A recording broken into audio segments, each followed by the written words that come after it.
3, 2, 1. এর পিছন থেকে পানি আসতে লাগে আর ভাসিয়ে নিয়ে যায়। তাই সব কাঠবিড়ালি তাড়াতাড়ি গাছ কেটে বাঁধ তৈরি করতে লাগে। তখনই একে বরফে বসিয়ে দেয়।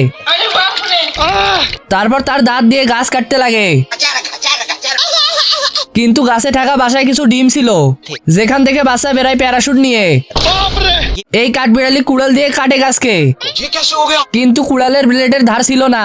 তাই সে তাড়াতাড়ি কুড়ালের নতুন ব্লেড লাগায়। তারপর কাঠবিড়ালি এত জোরে কুড়াল চালায়, এ শালা উড়ে চলে যায়।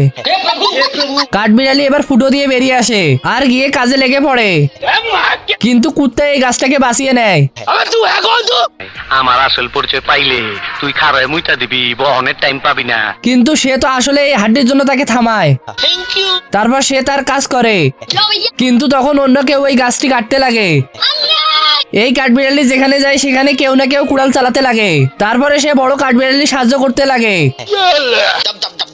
কিন্তু তখনই সাহায্য করতে করতে তারপর সে উপর থেকে বলতে লাগে,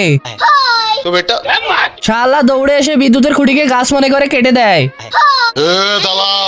তারপর পাহাড়ে উঠে গাছ কাটে, কিন্তু গাছটির তো কিছুই হয় না, বরং তার কুড়ালটি ভেঙে যায়। তাই সে পাহাড়ের উপর দিয়ে দৌড়ে গিয়ে আবার ওই রাস্তায় ফিরে এসে গাছের সামনে বোমা রেখে গাছকে উড়িয়ে দেয়। কিন্তু গাছকে রেখে তো পাহাড়টি ভেঙে যায়। এখানে সব কাঠবিড়ালি কাঠের বাঁধ বানাচ্ছে। তখন এই ইঞ্জিনিয়ারের কাছে কাক এসে বলে, বন্যা আসতেছে। তারপর সব কাঠবিড়ালি তাড়াতাড়ি বাঁধ তৈরি করছে। এখানে তো এই কাঠবিড়ালি তার মেশিন চালু করছে।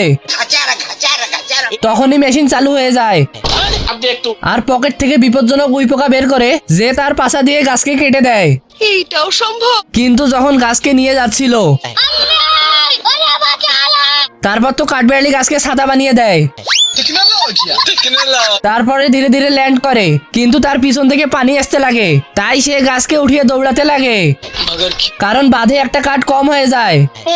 তাই সে গাছটাকে পাহাড় থেকে ছুঁড়ে মারে, যেটা সরাসরি ঠিক জায়গায় ঢুকে যায় আর শক্তিশালী বাঁধ তৈরি হয়।